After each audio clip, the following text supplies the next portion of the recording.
What is going on, everyone? Badger here. Make sure to like and sub, and let's get into this. And speaking of this, the Critical Drinker, thank you, because depending on when you've watched this, I'm either on the show right now, probably just finishing up reading super chats, or I've been on the show, and hopefully it was a smash success. All of us. Kinnell, we're probably best friends right now. We talked about Star Wars. Let's see. Mahler, of course, as always. Drinker, he was going to love the Badger no matter what, right? And Robot Head, I'm sure we got along great. I'm sure it was all awesome, or it was horrible, and I'm going to have to reshoot all of this. But it's probably going well, I hope. It seems like it's going to be a fun show. But speaking of what we're going to be talking about, Acolyte, that's what one of the topics of the show is going to be is. So let's see his reaction, Drinkers, of course, to the Acolyte. Hey, remember Star Wars? Yes. Oh, shut up, you. That was Joshua Jackson's ex-wife, by the way. Pacey from Dawson's Creek. Mm-hmm. Remember how it used to be this awesome space adventure with cool heroes, evil villains, epic action scenes, and inspirational messages about the importance of determination, loyalty, sacrifice, and redemption? But if you ask Leslie Headland and the Acolyte people and all the other ones, and Chardamino Chanoy, it's just patriarchy and no women and very horrible patriarchy messages that we should all be sad about. No one was ever inspired by it at all. And there's no good or evil. There's only power dynamics. Remember when people used to get excited at the prospect of new movies and TV shows that expanded on a rich and detailed world we all wanted to know more about? Remember when it was still considered an icon of pop culture and not a sad, embarrassing train wreck being mercilessly milked to death by a gigantic, money-hungry corporation that never understood what made it special in the first place? Remember when it was still being worked on by creatives with genuine passion for the world they were adding to? And it's been a long time since I've felt that about Star Wars. And honestly, the only way I can still feel that way about Star Wars is to go back to the expanded universe and either play, like Jedi Knight 2 or something, which any new thing, with the exception of Cal Kestis. Cal Kestis is sort of snuck in. But other than that, all the good Star Wars for me is in the past, unfortunately. The past that they tried to kill. Instead of ridiculous, incompetent tourists and activists masquerading as filmmakers? Well, that brings me neatly along to The Acolyte, the latest excretion from Disney Lucasfilm, preparing to join the long line of failed projects that we're all going to save Star Wars. This time coming from the creative mind of Harvey Weinstein's former personal assistant, Leslie Headland. Oh, I am sure she knew nothing about it. Knew nothing about what was going on. Who really cares about Star Wars, apparently? Star Wars saved my life. I don't believe you. Anyway, in much the same way that Marvel desperately held back the trailer for the Marvels as long as possible because they fully understood what an embarrassing turd they had the project, the first trailer for The Acolyte finally released yesterday, 4 years after the show was first announced and barely 2 months before it premieres on Disney+. And Jesus, it's already been ratioed into... Because we know what they do.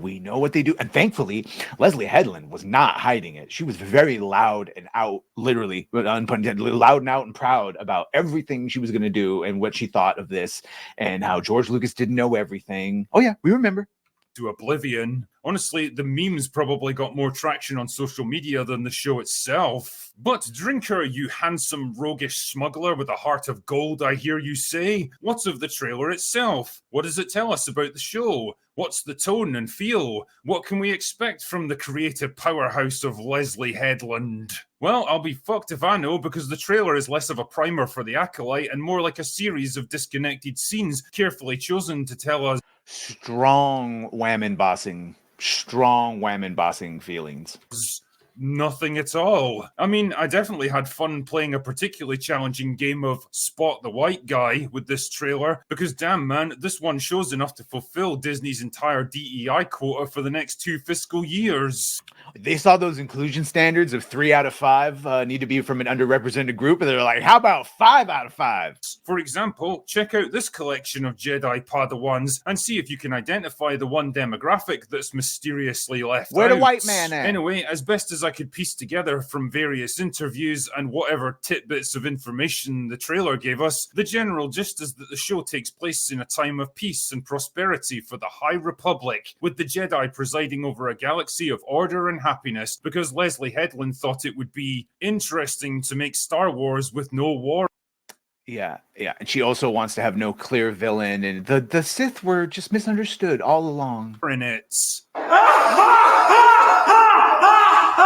Superb choice there, Leslie. Can't wait for you to make an alien movie that doesn't have any xenomorphs in it. Although I did like how she described the show as Frozen meets Kill Bill.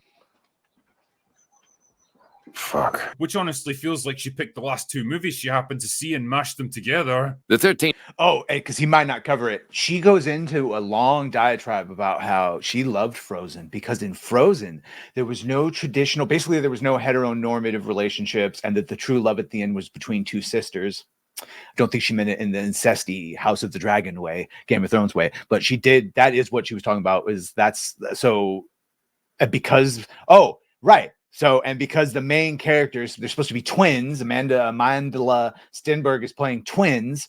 She, hopefully I explained this on Open Bar to them when this is brought up, but it's like the same Frozen analogy. The love between those two characters, one Jedi, one Sith, will bring them back together at the end. So thanks for telling us the ending. Of us began with a singular vision.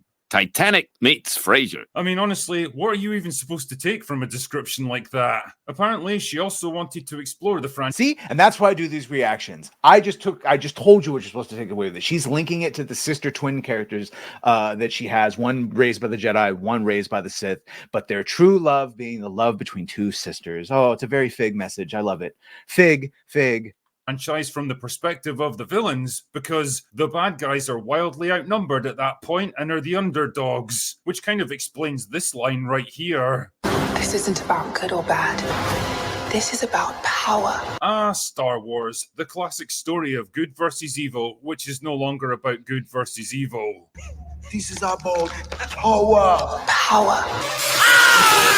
Tell me, why is so much of modern Hollywood about tearing down classic heroes and reframing villains as misunderstood anti-heroes? Why are they trying to dupe people into believing that nothing is intrinsically good or bad? And they tear down the heroes and they offer no replacement. That's the other thing. And that morality and objective reality don't actually exist, and everything comes down to what you personally feel. It's almost like once you stop people from believing in anything, then they'll eventually come to accept everything. Anyway, I digress. If you don't stand for something, you'll fall for anything. I have to admit, I did find myself with a few questions as I watched this trailer, though. Like, why is Carrie-Anne Moss fighting like she's got a metal rod shoved up her arse? Because she did The Matrix, and now she's not allowed to get away from anything that doesn't have her doing martial arts. Why is this diverse individual cosplaying as the 13th Doctor? Why is this guy fighting hand-to-hand when lightsabers exist? How exactly did Leslie Headland get such a high-profile showrunner job in a franchise that she's never even... Oh, I think we know. Worked in before. Like, you just have to have the confidence to walk in there and pretend like you know how to do it. Yeah. I'm telling you guys, like, the truth. Like, that's how I made my first film, was that I was like, I know what's going on. I didn't at all. And I think it shows in the movie. I mean, just say fake it till you make it. That's accurate. Fake it till you make it in anything. Act like you've been there. That's hopefully what I've done on Open Bar. I've faked it all. Didn't have a panic attack. I'm telling you guys, like, the truth. Like, that's how I made my first film, was that I was like, I know what's going on. I didn't at all. And I think it shows in the movie. That explains it.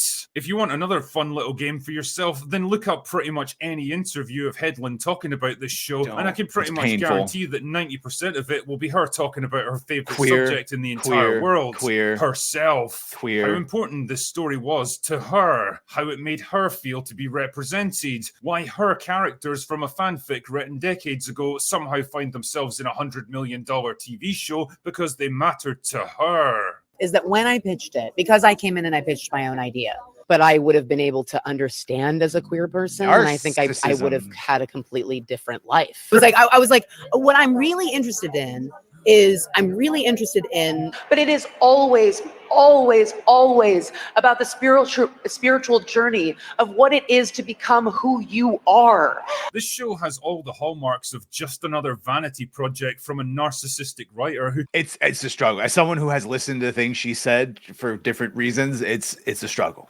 can't see past their own reflection and identity, whose creative imagination extends no further than put a ticket in and make a name and gay. These are the people in charge of Star Wars now, and I think it's about time that we accepted it's not going to change, ever. Disney are never going to give this franchise up, and they're never going to do any better because, quite simply, they can't. And George Lucas isn't coming back riding atop a white horse to save the day. And in case you were ever in any doubt about that, just check out his latest statement where he publicly backed Bob Iger against the one and only guy who might actually have a shot at turning the company around. I guess a man really can put a price on his own dignity and self-respect. The point is, the Star Wars today... There's nothing other. It's sad. It's sad. It's cucky. It's Stockholm syndrome. He called them white slavers. He's very clear he doesn't like anything the sequel's done. That they ignored what he was going to do. I think he's just, as he's old and he doesn't want to risk it. He's still one of the largest independent stock shareholders, and it's just easier to go on with what he has. They're ruined, but they're still apparently making some sort of money.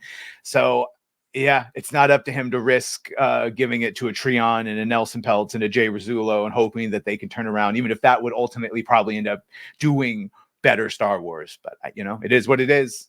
Today is nothing but an embarrassment to everyone associated with it. It's that pop star you idolized as a kid who's now a fat, balding, middle-aged man trying in vain to compete with artists half his age who probably has a search history more disturbing than Vosh's. It's that hot girl you dated once in high school who now has 3 kids by 3 different dads and lives off welfare checks but still goes out on the town every Saturday like she's 21. It's that 40-year-old... And you're still fucking her. You're still doing it, but you don't want anyone knowing about it. You don't want anyone knowing, but you're sneaking in. You're doing it late at night when no one's paying attention, and you're feeling bad about yourself immediately. Sometimes during, but for sure immediately afterwards. Old woman in your office still listening to Taylor Swift songs, convinced there's deep meaning to be found in the trite, cliched lyrics and simplistic melodies. It's a grown-ass man who makes YouTube videos complaining about Star Wars for a living and wears shades indoors at night. Oh, wait. My point here is that... For a second, I was like, damn, bro, you throwing shade at Star Wars theory? But he turned it back around. Look, we all care about Star Wars. We do. Even when we say it's dead and it's dying and it's on... It's still sad to see something you love mistreated. Maybe this was ultimately for the best. Maybe it's time for fans to accept that the Star Wars they knew and grew up with is gone and it's never coming back. Well, that might be Maybe true, but... it's finally time to let it go and move on. Anyway, that's all I've got for today. Go away now. And I don't want to let it go. I don't want that to be the last thing. I don't want to let it go. I want to be like Luke there, throwing my lightsaber away, saying, no, I'll never turn to the dark side. Star Wars will always be there. It is still there. What this is, Star Wars is alive and well, in fact. It's right there in the original 6 movies in the expanded universe. It ain't going anywhere. And I'll have you know, Luke is happily married, has kids. He rebuilt the Jedi. He did. And Leia ended up eventually leading the Galactic Republic. All that happened. All right. All this Disney Star Wars is some horrible, horrible, horrible nightmare alternate timeline that Marty and Doc Brown need to pop up in through the world between worlds and erase it all and then pop back up. Oh, Doc, we did it. Anyway, let me know what you think of this. Hopefully the appearance on Drinker was good. Hopefully everyone showed up, had a good time. Make sure to like, share, and sub. If you've done that, thank you. If you're going to do that, thank you. And I got to do the thing. Well, bye.